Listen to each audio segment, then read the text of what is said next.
One of my family's love languages was safety.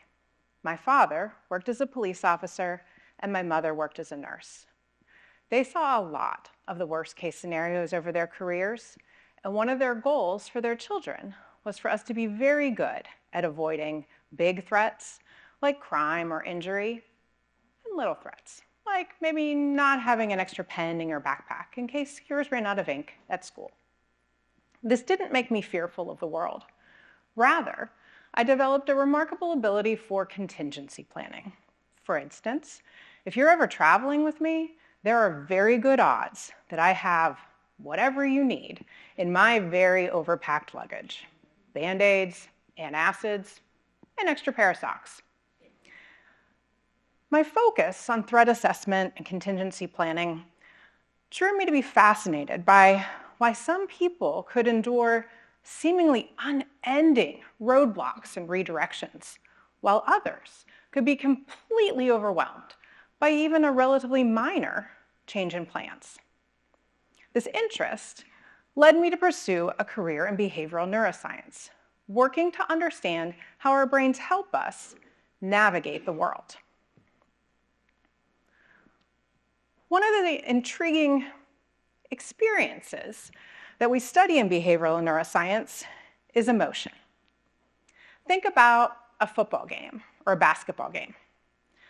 Everyone in the crowd is in the same place, same time of day, same weather, same time of year.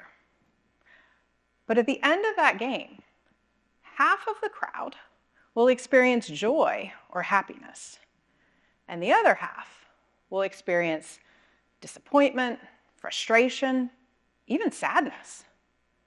They're all in the same environment.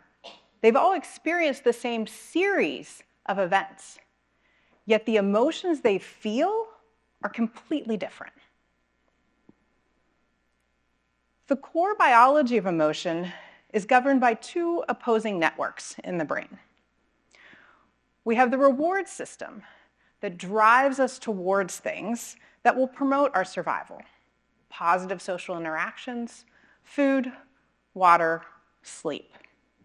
And then we have the fear system that pushes us away from the things that might hurt us. And when we can't escape the threat, the fear system helps to protect us. Our response to threats, our stress response, is meant to protect us, and actually works incredibly well when used sparingly. However, in today's nonstop world, stress is all around us. Round-the-clock connectivity, fear of missing out, and fewer meaningful social connections. In Robert Sapolsky's book, Why Zebras Don't Get Ulcers, he uses the zebra to highlight what the stress response was designed for. Zebras don't get ulcers because they either escape the threat, the lion chasing them, or they don't. We're not built to withstand constant threats. And once we begin to respond to a threat, our body reacts the same, whether that threat is a lion chasing us or a really upsetting email. When you hear a smoke alarm, you know to look for fire. And in fact, we have a built-in smoke detector in our brain. This threat detection powerhouse is called the amygdala. And the amygdala brings together all the information that our senses take in and matches it to information from our memories about what signals come before the bad things. The amygdala helps to keep us safe. It is the foremost part of the fear system, and it protects us from our environment. Several years ago, I realized that I was routinely generating smoke when there was no fire.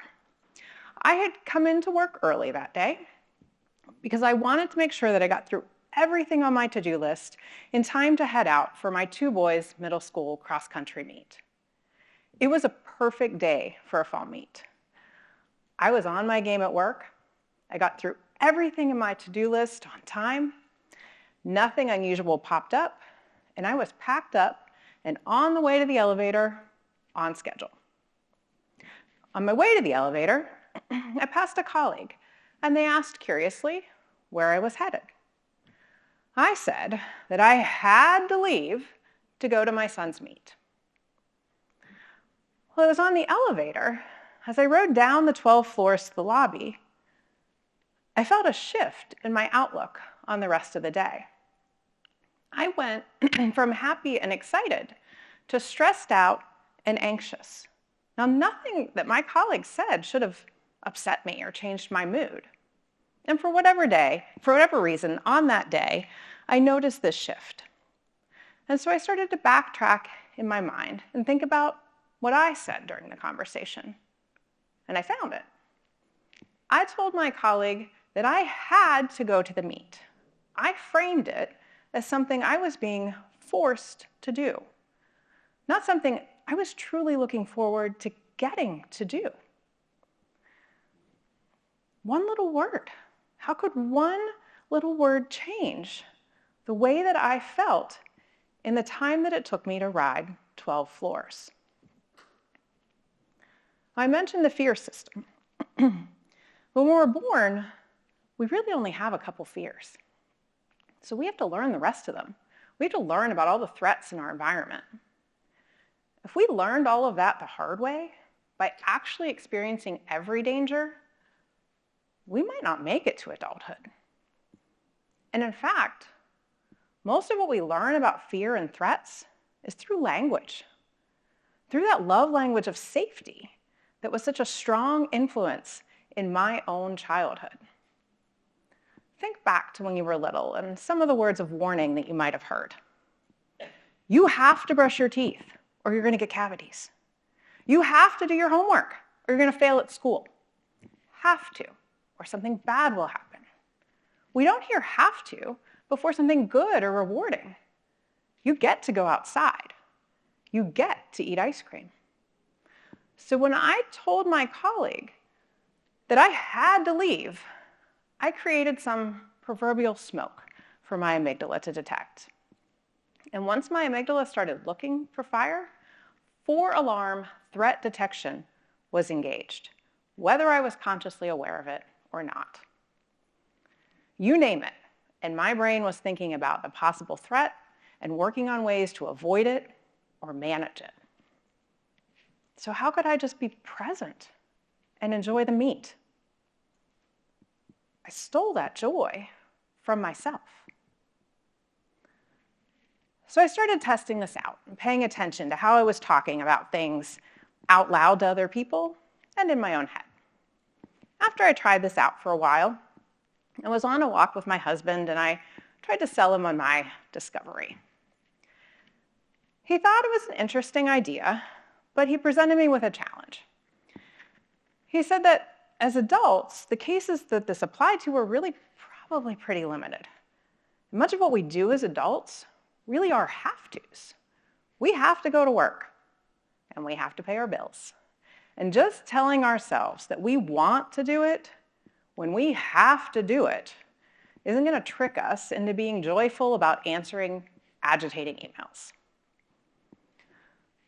So I turned this over in my head for a couple of days, and I mean, he definitely had a point.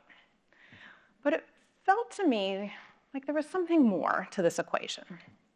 So I started thinking about times in my life that when, despite threats being all around me, things still didn't register as have-tos.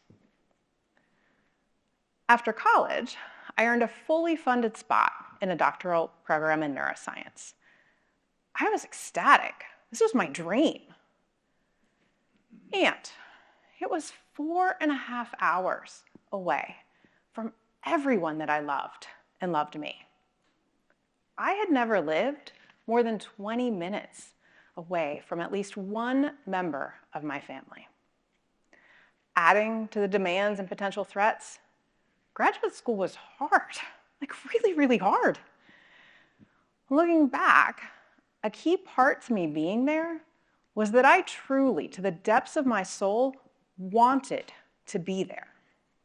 It was that commitment to something that I truly and deeply believed in doing that kept my amygdala, my smoke detector, at bay. I didn't see the things on my list as I have to work late in the lab and I have to read more papers. Instead, I saw those as stepping stones along my path to my goal, along my path to my purpose of becoming a behavioral neuroscientist. And research studies show that individuals who report a sense of purpose are generally more resilient to challenges, whether those are physical or psychological. In Viktor Frankl's book, A Man's Search for Meaning, he offers that those who have a why to live can bear almost any how. But here's the trick. We need to keep sight of our purpose. We need to remember the why behind our what. We need to remember why we started. In one of my roles in the medical school, I meet with graduate students who have started to get stuck. Now, often, it's not that the path has actually gotten harder.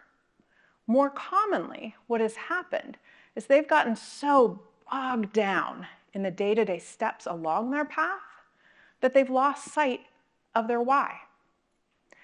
I invite these students to refocus on their purpose and to see if that can clear some of the fog of the day-to-day grind. Now I turn this question back to you. Think about your ambitions and ask yourself, can you reframe some of the have-tos in your life into want-tos with a refocus on your purpose? Can you drive towards your goals instead of pushing yourself from a place of fear? Like studying for a test.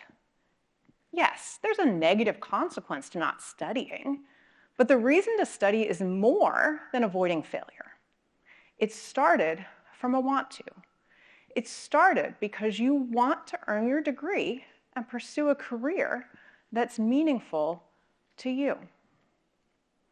Can you find some joy hiding behind one tiny phrase that's tricking your brain into experiencing the world in danger mode?